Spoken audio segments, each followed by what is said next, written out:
हरिओम. भगवान आद्य श्री शंकराचार्य कृत चरपट पंजरिका स्तोत्रम अर्थात भज गोविंदम. योगदास श्री जयगणेश जोशी यांचे प्रवचन. उपासनेतील ज्ञानयोग. प्राणायामं प्रत्याहारं नित्यानित्य विवेक विचारं जाप्य समेत समाधि विधानं पूर्ववधानं महद्वधानम.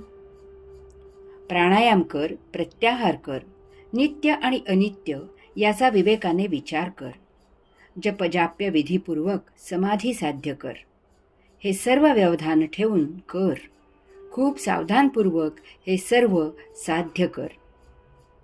भगवान आद्य श्री शंकराचार्य या स्तोत्रामध्ये साधकांना दैनंदिन उपासनेतील ज्ञानयोग सांगत आहेत. ते येथे उपासनेचे महत्त्व सांगत आहेत. असे सांगताना त्यांना येथे कृती सांगणे अपेक्षित नसून ते त्यामागील तत्त्व सांगत आहेत. सर्वप्रथम ते सांगतात की खूप सावधानपूर्वक व्यवधान ठेव आणि प्राणायाम साध्य कर. प्राणायामाची शास्त्रीय कृती मी माझ्या योग साधना या पुस्तकात सविस्तर दिली आहे. तसेच पातंजल योगबोध, भगवद्गीता बोध आणि विविध उपनिषदे यावरील माझ्या पुस्तकांतून जेथे प्राणायामाचा उल्लेख आलेला आहे तेथे मी याचे निरूपणही केलेले आहे. जिज्ञासूंनी कृतीसाठी ती पुस्तके पाहावीत. येथे भगवान आद्य श्री शंकराचार्यांना अपेक्षित असे त्यातील ज्ञानयोगाचे निरूपण करायचे आहे. प्राणायाम म्हणजे प्राण अधिक आयाम. आपला प्राण आयाम झाला आहे. आपला प्राण हा विश्वाच्या अतीतामधून आलेला आहे. तो या विश्वाच्या पलीकडील आहे. तो निर्मित झालेला नाही. तो अंशात्मक आहे, परंतु तो विश्वाच्या केंद्रापासून आला आहे. तो योगेश्वराचा अंश आहे. तो विश्वेश्वराचा अंश आहे. तो परम आत्म्याचा अंश आहे. तो परम आत्म ब्रह्माचा अंश आहे. तो भगवंत श्रींचा अंश आहे. आपला प्राण हा येथील भौतिक जडवस्तू जगतामधून निर्माण झालेला नाही. आपला प्राण पंचमहातत्वांपासून निर्मित झालेला नाही. आपला प्राण जड नाही. तो परमात्म्याचा अंश आहे. तो परमात्मा आहे. तो आदी अनादी अनंत आहे. तो जरी देहामध्ये राहत असला तरी तो मर्त्य नाही. तो अमर अक्षर आहे. तुम्ही स्वतः तो प्राण आहात. यास्तव स्वतःला कमी लेखू नका. आपण आत्मांश आहोत. या मरणधर्मा देहात निवास करत असल्यामुळे आपल्याला आपली सत्य ओळख झालेली नाही. जड देहाला एक ठराविक आयुष्य आहे. त्यानंतर तो मृत होतो. आपणही त्या देहाप्रमाणे स्वतःला मरणधर्मा असेच मानतो. तसेच या देहात आपण दृश्य होत नसल्यामुळे आपण स्वतःला एक छोटासा इवलासा समजत असतो. वास्तवात आपण विश्वव्यापी आहोत. जड भौतिक वस्तुजगत उपभोगून देह जीवित राहतो. या भौतिक वस्तुजगतापासून देहाला जीवित राहण्यासाठी अन्न, वस्त्र, निवारा इत्यादी वस्तुजगत मिळते. आपला या देहाला मिळत असलेल्या वस्तुजगताशी काहीही संबंध नाही. आपण आत्मांश आहोत. आपण एक स्पंदन आहोत. आपल्याला प्रत्यक्ष परम आत्म्यामधून प्राणाचा पुरवठा होतो. त्यायोगे स्पंदन सतत अव्याहत सुरूच राहते. ते कधीही थांबत नाही. प्रत्येक श्वसनाला आपले परमात्म्याशी संधान सुरू असते. स्पंदन कधीही थांबत नाही. परंतु देहाची ते स्पंदन सहन करण्याची, ते घेण्याची क्षमता संपते आणि त्याचे पतन होते. देह मृत होतो.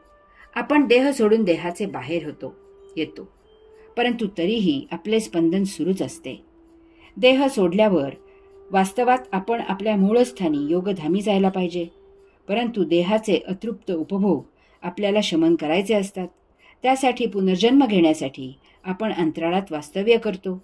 तेथे स्पंदन सुरूच असते. हे सर्व सांगायचे अशासाठी की देह भौतिक गोष्टींमुळे आजारी झाला तर तो भौतिकापासून निर्माण झालेला असल्यामुळे त्याला भौतिक औषधे देऊन बरा करता येतो. परंतु जर देह प्राणामुळे आजारी झाला तर त्यासाठी भौतिक औषधे किंवा असाच काही भौतिक इलाज उपयुक्त नाही. प्राण अभौतिकातून परमात्म्यामधून आलेला असल्यामुळे त्याच्यामुळे आजारी झालेल्या देहासाठी त्याला त्या प्राणाचाच इलाज करावा लागतो. हा इलाज म्हणजेच प्राणायाम. देह प्राणामुळे का आजारी होतो? आपले स्पंदन एका ठराविक गतीने सुरू असते, परंतु देह नियमित आचरण करत नाही आणि त्यामुळे प्राणाची गती बिघडते. देहाला त्याचा त्रास होतो, कारण देहाची स्पंदन घेण्याची क्षमता काही कारणाने बदलली तर त्याप्रमाणे प्राणाच्या स्पंदनाची गती बदलणे कोणाच्याच नियंत्रणाखाली नसते. उदाहरणार्थ, विजेचा वापर कमी जास्त झाला तर पॉवर स्टेशनमध्ये तो दाब कमी जास्त करता येतो. वीज मानव निर्मित असल्यामुळे विजेचा दाब नियंत्रित करता येतो. तसे येथे देह कमी जास्त स्पंदन घेऊ शकत आहे, म्हणून त्या स्पंदनाची गती कमी जास्त करता येत नाही. ती गती अबाधित आहे, त्यात बदल करता येत नाही. यामुळे देहावर दबाव येतो, श्वसन अनियमित होते आणि देह आजारी होतो. आता हा आजार या विश्वाच्या पलीकडून होत असलेल्या प्राणामुळे होतो. यावर भौतिक औषध नाही. त्यासाठी श्वसनाचा व्यायाम म्हणजे प्राणायाम करणे हाच एकमेव इलाज आहे. आपण मुळीच खात नाही किंवा जरुरीपेक्षा भरपूर जास्त खातो. आपण मुळीच श्रम करत नाही किंवा देहाच्या क्षमतेपेक्षा जास्त श्रम करतो. आपण नको इतका आराम करतो, जास्त झोपतो किंवा नको इतके जागरण करतो, फार कमी झोपतो. आपण बुद्धीच्या क्षमतेपेक्षा जास्त काम करतो, अतिविचार करतो किंवा बुद्धी वापरतच नाही, ठोंब्यासारखे निर्बुद्ध असल्यासारखे वर्तन करतो. अशा प्रकारे या किंवा अन्य प्रकारे आपण नियमित वर्तन करत नाही. कोणत्या तरी आत्यंतिक टोकाला जातो, त्यामुळे आपला श्वास बदलतो. यावर प्राणायाम हा इलाज आहे. प्राण विश्वाच्या पलीकडील आहे. प्राणामुळे हृदय सुरू राहते आणि देह जीवित राहतो. यामुळे त्याचा इलाज प्राणायाम हा आपल्या जीवन मरणाचा प्रश्न असतो. कारण आपण आपल्या नियंत्रणाखाली नसलेल्यावर इलाज करत असतो. तसेच निरोगी राहण्यासाठी तो करावाच लागतो. यास्तव भगवान आद्य श्री शंकराचार्य सांगतात की खूप समाधानपूर्वक व्यवधान ठेव आणि प्राणायाम साध्य कर. साधकाला ते फार काळजी घ्यायला सांगत आहेत. यास्तव योग्य गुरुच्या मार्गदर्शनाखाली प्राणायाम शिकावा, त्याची चांगली सवय करावी आणि गुरुने अनुज्ञा दिली की स्वतः प्राणायाम करावा. प्राणायामामुळे अंतरात्म्याचा परमात्म्याशी एका ठराविक गतीने योग जुळून येतो. आपली कुंडलिनी शक्ती जागृत होते, आपल्याला ध्यान समाधी प्रसाद मिळतो. भगवान आद्य श्री शंकराचार्य त्यानंतर पुढे सांगतात की खूप सावधानपूर्वक व्यवधान ठेव आणि प्रत्याहार कर. आपण देहादी इंद्रियांना ती जीवित राहावीत म्हणून आहार देतो. देहादी इंद्रिय पंचमहातत्वांपासून निर्माण झालेली आहेत. त्यांना आपण पंचमहातत्वांपासून, भौतिक वस्तू जगतापासून निर्माण झालेला आहार देतो. असा आहार आपल्या बाह्य इंद्रियांना उपयुक्त होतो, कारण त्यांना देत असलेला आहार जड असतो आणि आपली देहादी इंद्रियेही जड आहेत, जडातून निर्माण झालेली आहेत. परंतु आपली जी अतींद्रिये आहेत ती पंचमहातत्वांपासून निर्माण झालेली नाहीत, ती वैश्विक आहेत. परमात्म्यापासून ती त्यांच्याच अंशात अंतरात्म्यात उतरलेली आहेत, ती सूक्ष्म आहेत. उदाहरणार्थ, परमात्म्याला वैश्विक मन आहे, वैश्विक बुद्धी आहे, वैश्विक दृष्टी आहे. त्यामुळे अंतरात्म्याला वैश्विक मन आहे, वैश्विक बुद्धी आहे आणि वैश्विक दृष्टी आहे. परमात्मा स्वयंभू आहे, अतेंद्रिये स्वयंभू आहेत. त्यामुळे अतेंद्रियांना या जड भौतिक आहाराचा उपयोग होत नाही. ती आहाराशिवाय अशीच कोरडी राहतात. ती तशी कोरडी राहतात म्हणून असा मानव भौतिकात अडकतो. तो अध्यात्माकडे साफ दुर्लक्ष करतो. यास्तव अतेंद्रियांना आध्यात्मिक आहार द्यावा लागतो. बाह्य इंद्रिये जड आहेत, भौतिक आहेत. अतेंद्रिये सूक्ष्म आहेत, आध्यात्मिक आहेत. परंतु बाह्य आणि सूक्ष्म यामध्ये एक फार विलक्षण गोष्ट आहे.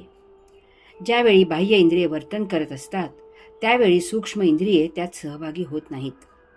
ती शांत असतात, साक्षी राहतात. परंतु ज्यावेळी सूक्ष्म इंद्रिये वर्तन करतात तेव्हा बाह्य इंद्रिये त्याप्रमाणे आचरण करतात. केवळ यामुळेच बाह्य इंद्रिये आणि अतेंद्रिये यांचा योग जुळून येतो आणि आपण अध्यात्म, साधना, उपासना, ध्यान, समाधी करू शकतो. यासाठी प्रथम भौतिक उदाहरण पाहूया. मन सूक्ष्म आहे, ते बाह्य इंद्रिय नसून अंतस इंद्रिय आहे.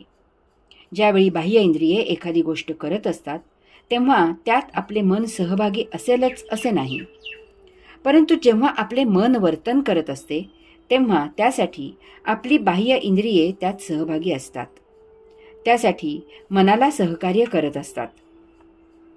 आता आध्यात्मिक उदाहरण पाहूया. जेव्हा आपण बाह्य इंद्रियांनी बोलत असतो, गात असतो, तेव्हा आपले अतेंद्रिय त्यात सहभागी असेलच असे नाही, परंतु जेव्हा आपण अतेंद्रियाने ओम तत्सत्वम असी हा महामंत्राचा जप करत असतो तेव्हा आपली जीभ, स्वरयंत्र इत्यादी बाह्य इंद्रिये त्यात सहभागी असतात. याचा अर्थ असा आहे की जर आपण आपल्या अंतस इंद्रियांना आध्यात्मिक आहार दिला तर बाह्य इंद्रियेही त्यात सहभागी होतील, ती त्याला सहकार्य करू लागतील. अशा प्रकारे आपण अंतर्बाह्य अध्यात्मात, सत्संगात, प्रभूच्या सेवेत रत राहू. यास्तव अतेंद्रियांना आध्यात्मिक आहार द्यावा. उदाहरणार्थ, डोळ्यांनी परमात्म्याचे रूप पाहावे, मुखाने हरिनाम घ्यावे, कानांनी हरिनाम ऐकावे, हातांनी टाळ्या वाजवाव्यात, पायांनी ठेका धरावा किंवा नृत्य करावे, मनात भगवंत श्रींबद्दल भावभक्ती जागृत करावी वगैरे उपाय करून इथे अतेंद्रियांना आध्यात्मिक आहार द्यावा, जेणेकरून अतेंद्रिये प्रभूचरणी लीन झालेली असतील. त्या योगे प्रभूजवळ योग जुळवून आणावा. प्रभूजवळ कशाकरता योग जुळून आणावा? आपल्याला प्रत्याहार साध्य व्हावा यासाठी हा असा योग जुळून यावा. काय आहे हा प्रत्याहार? कशासाठी प्रत्याहार साध्य करायचा आहे?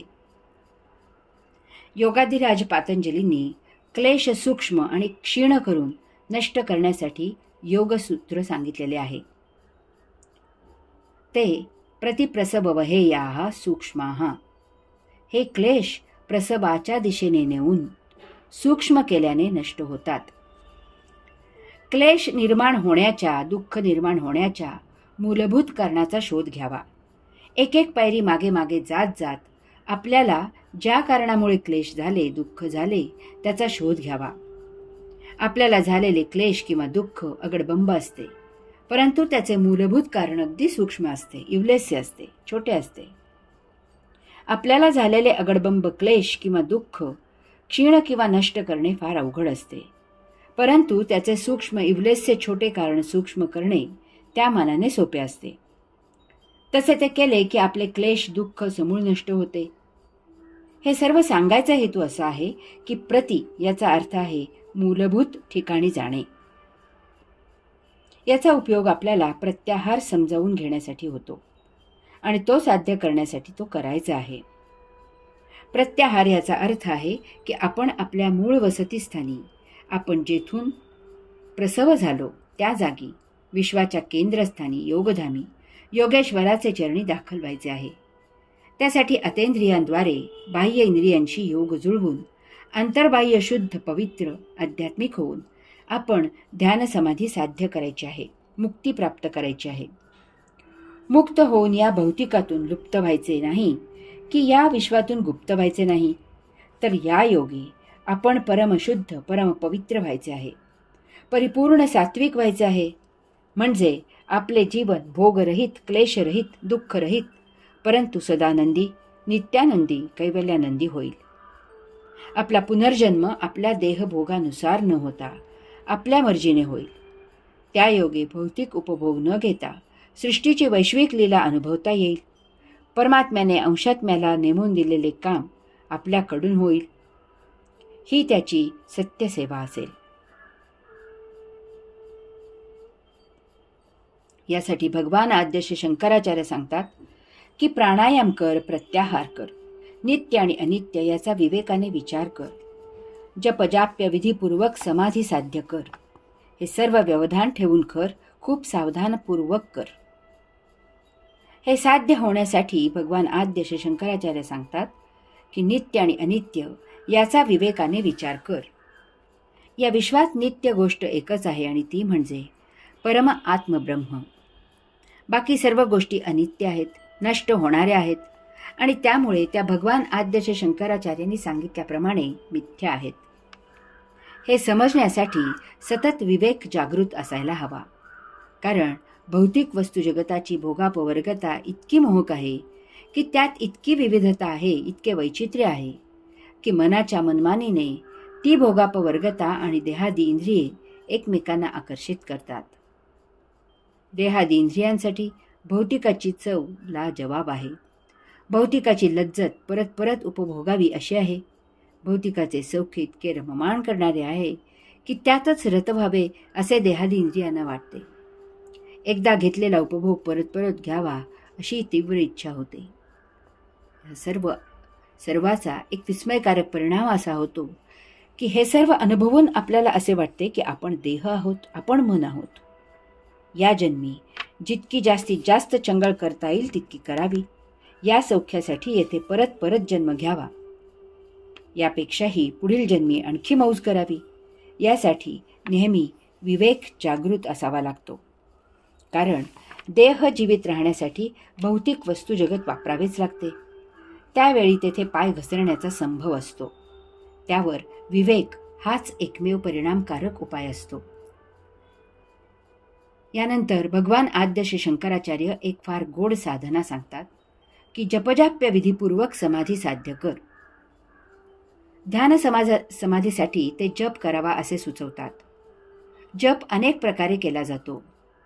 ओंकार जप हा सर्वात उत्तम आहे किंवा महामंत्र ओम तत्सत्वम असी हाही जप फार परिणामकारक आहे किंवा हरिओम हाही छान जप आहे. लक्षात घ्यायची गोष्ट अशी आहे की जप हा कोणत्याही विशिष्ट देवदेवतेचा नसावा. कारण मग आपण त्याच विशिष्ट देवदेवतेत अडकून जातो.